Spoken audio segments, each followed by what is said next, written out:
always have me like I do you. You.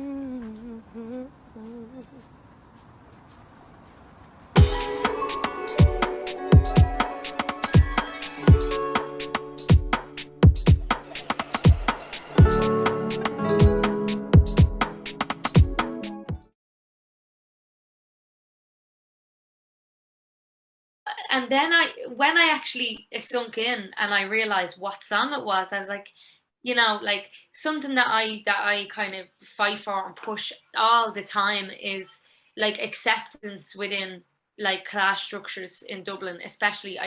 This city is laced in classism, and it really breaks me heart because like I know when I was younger, had I not really been if I had have even been 1% less determined than I was, I probably would have let those people that in my ballet class who made fun of the way I talked, or who made fun of me parents' occupations because they weren't, a CEO, an RT or whatever. I probably would have let that get into my head.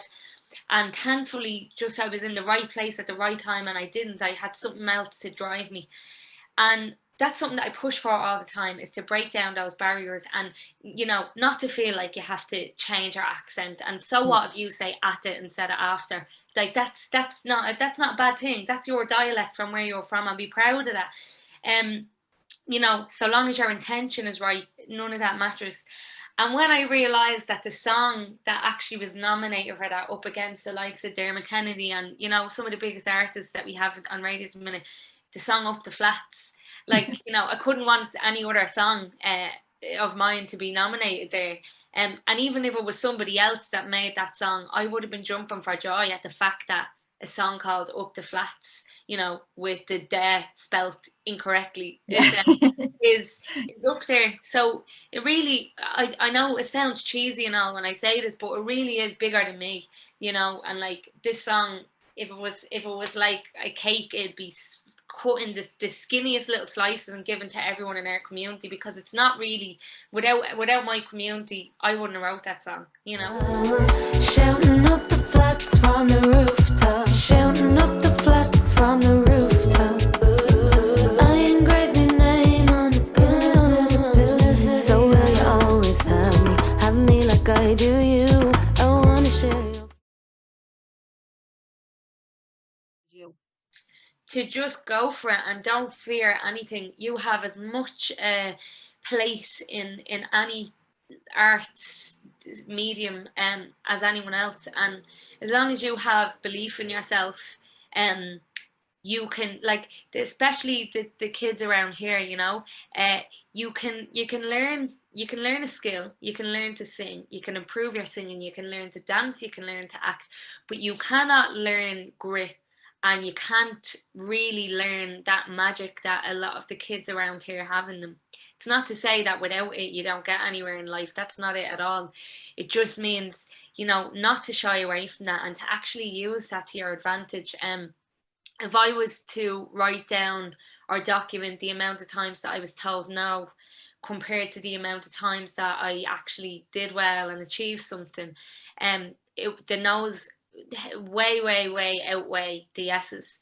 But the thing is, I just never listen to the no's. I'm a stubborn person and I'm very determined.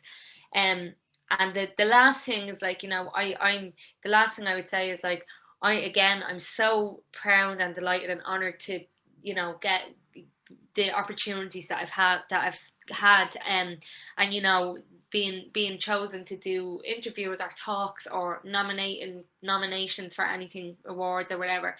They are all amazing, but they don't define you as an artist, and it's not what's going to make you happy. If you want to be a singer, getting nominated for an award is not going to make you happy. Getting to sing. So on the days where you're busy, don't forget to pop on a YouTube karaoke, if that's all it is, and sing along to it, because that's something that I have to remind myself of all the time. understands how it feels to be with you, and never looking back no more. They said we had nothing, but we had it all. Shouting up the flats from the rooftops. No one understands how it feels to be with you, and never looking back no more. We could have had nothing, but we had it all.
We'll be shouting up the flats from the roof.